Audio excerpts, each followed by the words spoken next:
Hey everyone, I'm Sophia and welcome back to the Be Nerdy BookTube channel, and today's video is going to be my top books of 2018.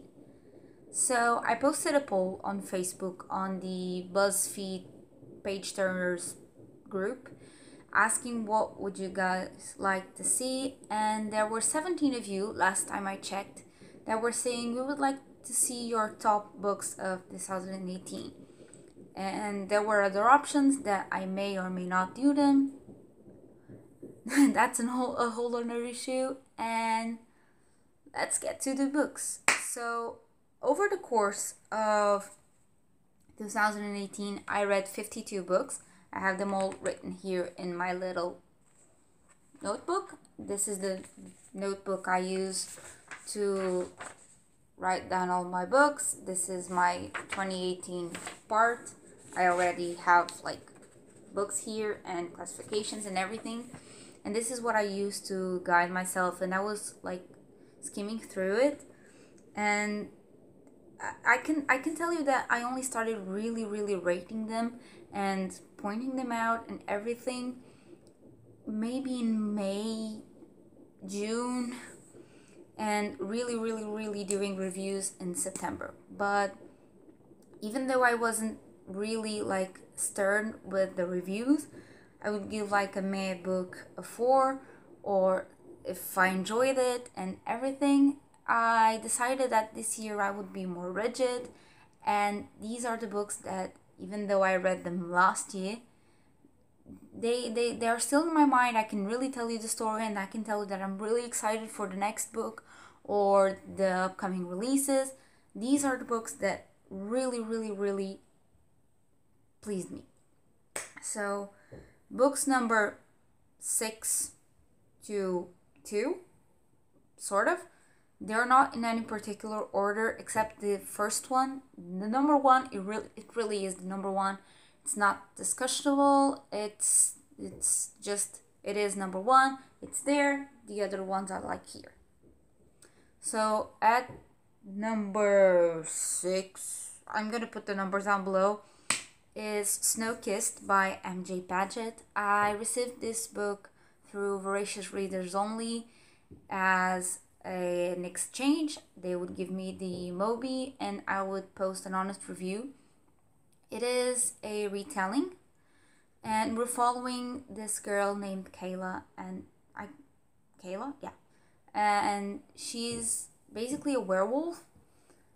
The thing is, she kind of finds out that she's someone who lives through lives. Like she had several lifetimes over the centuries, and she finds out that in her original lifetime she's one of Snow White's stepsisters, and in this time Snow White is bad. And basically she manipulated the Grimm brothers to write the story as if she was good. But things go down to shit because now Snow White wants to kill every single one of her brothers or step brothers. And I really think that this book was different. Inside the whole retelling thing, it is really good. And I really liked it. And Ashes to Ashes is already out. This is book 2 in the Immortal Grimm Brothers Guide for Psychopath Princesses, and it is about Cinderella. I'm not sure if it will feature the same characters as Snow-Kissed. I'm not sure. I have the book already because it was free on Amazon, and I got it. I snatched it, and yeah, I can't wait to read it, but in March, because now I have like literally no time.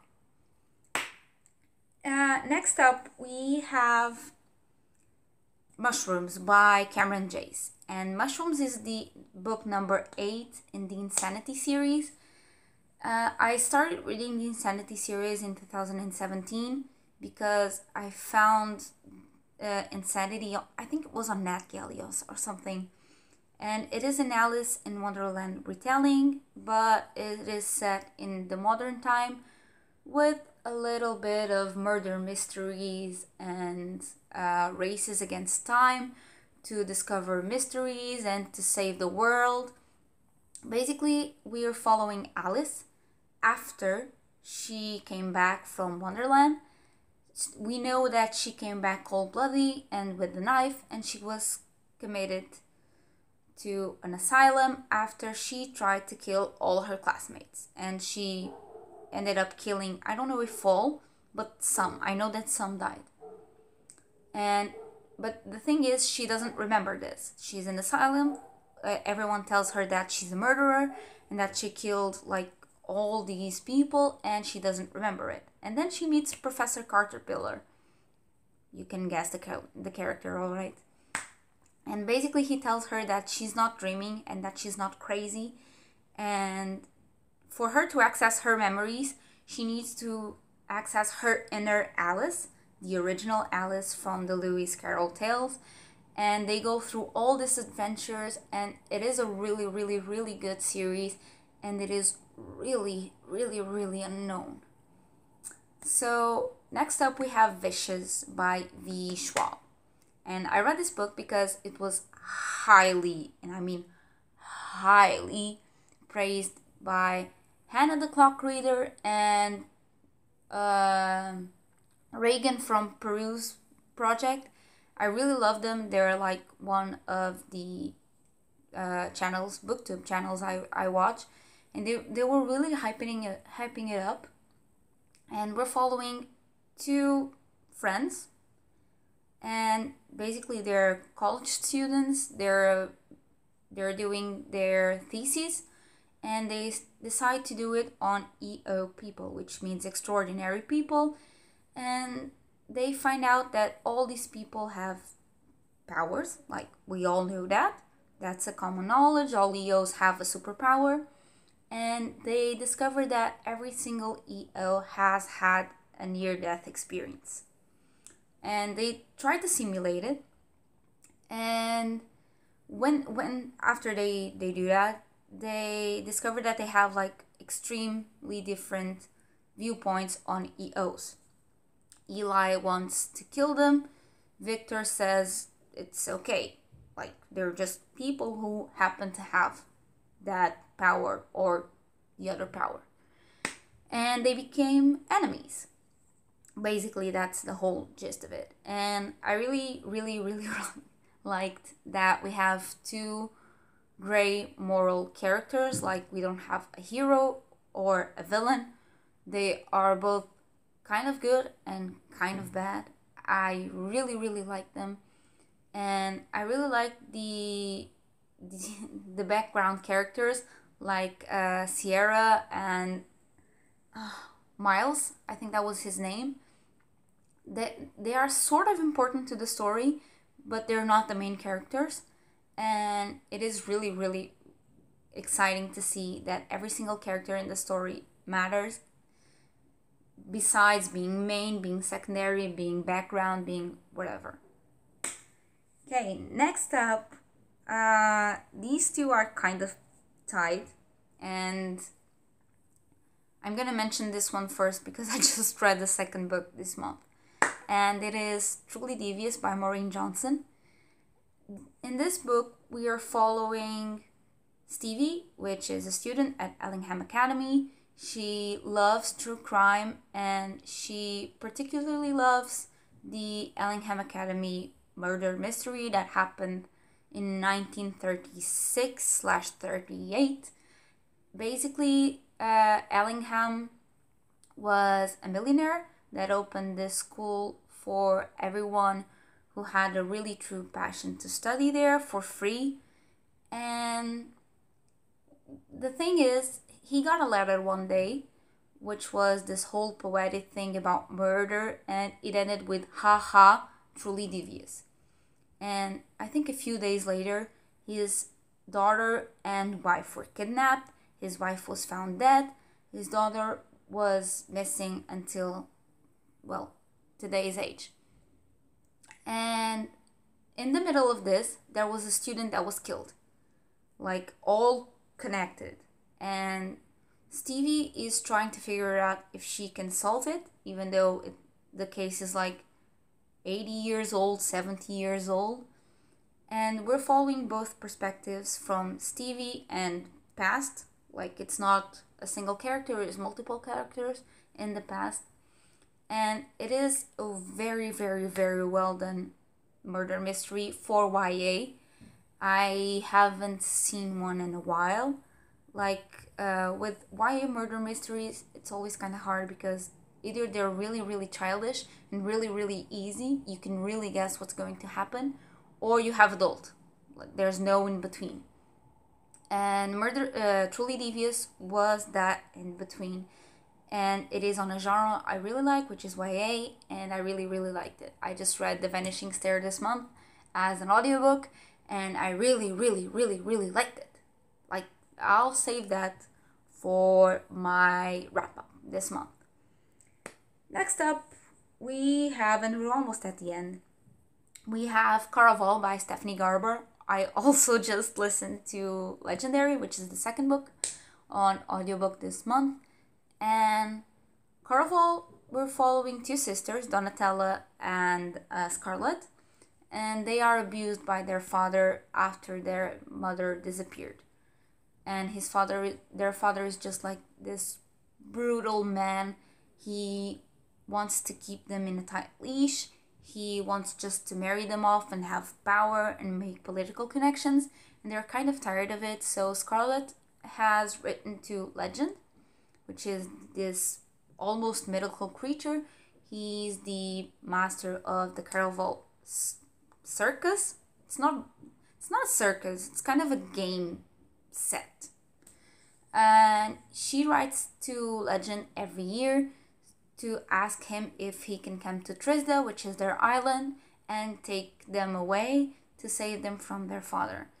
And 1 week before Scarlett is married off, they received 3 tickets to Caraval, one for Scarlett, one for Donatella, and one for Scarlett's fiance. And they end up going, and it's just this whole marvelous game. Caraval is really, really unique given its plot. I really like the characters and the changes. I really can't explain it, but like, you can have this character and you know this character, and it can appear like at this time as this function, and then it appears like 30 pages later as the other function. And it's really fun because you kind of can compare Caraval to a movie or a series because you have actors. And I really, really like that kind of division between the game. And that's something they tell in the beginning of the book, is you can't get too caught up in the game or else you go mad. They tell you in the beginning, like, remember, it's all just a game. Don't get too caught up. Remember that this isn't real. And you can actually see that happening. And when you're like, oh my god, that's gonna happen, and then something in the background kind of hints you to, wait, this is a game, this is not real, don't get too caught up. And I really found that was really, really cute. Number 1, and this is like no discussion allowed, is the 3 Dark Crowns series by Kendra Blake. I discovered them over Goodreads, I believe, or something, and I just found the cover cute and I added it, and then I got it. And when I started reading it, the plot also called to me. I mean, come on, it's high death games, high stake, I really like it. And basically the plot is, you have this island, which is Fenburn, and this island is a matriarchy. You have a queen, which always has triplets, and each triplet has this special gift. There is 3 major gifts, which is poisoners. They can ingest and create highly deadly poisons. And there is naturalists, which have this connection to the nature. They can influence flowers and culture on the land. And they also have companions, animal companions. and each person has their own. And then you have elementalists, which have the connection to the 4 elements. There may be some particular affection to an element, or you can have a connection to all the elements. So we're following 3 sisters: Catherine, a poisoner; Arsinoe, a naturalist; and Mirabella, the elementalist. And they're nearing the age 16, which means they're gonna have to fight to the death for the throne and for the control of the island. There is no running away. You can't just say, okay, I'll give you the crown. No, no, no. You have to fight, and you have to kill your sisters or be killed. There's no other choice. So Mirabella is the island's favorite. Everyone loves her. Everyone hopes her to win. She's really, really, really powerful. And when they get in that period before their 16th birthday, there is like a whole bunch of celebrations and concerts coming to the island to meet the 3 future queens and all of that. And basically we're having 3 sisters fighting for that with kind of magical powers. It's really, really, really freaking cool. One thing I really liked in this series, and I wasn't expecting to, was the politics. And I'm not usually a politics person, and when I read it, I was like, yes, politics, yes, I love to know what's happening between the poisoners and the naturalists. And they also live like in different parts of the island, and they all need each other, but they hate each other. It's freaking cool.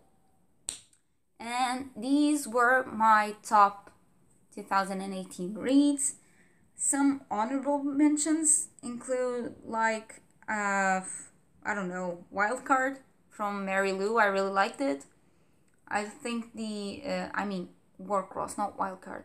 Wildcard left me a bit down. I really like Warcross and that. And yeah, that's basically it. I'm hoping 2019 brings even more great reads. I can already tell you this month there's a whole lot going on. I'm on book 7 this month, and yeah, I really like it. So I hope you guys enjoyed this. If you have any suggestions, please leave them down below.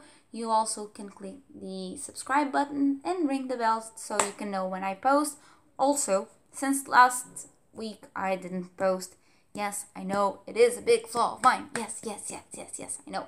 I just was really busy. My mom, it was her birthday, and we were just really, really busy, and I had to compensate class, and it was just this whole mess.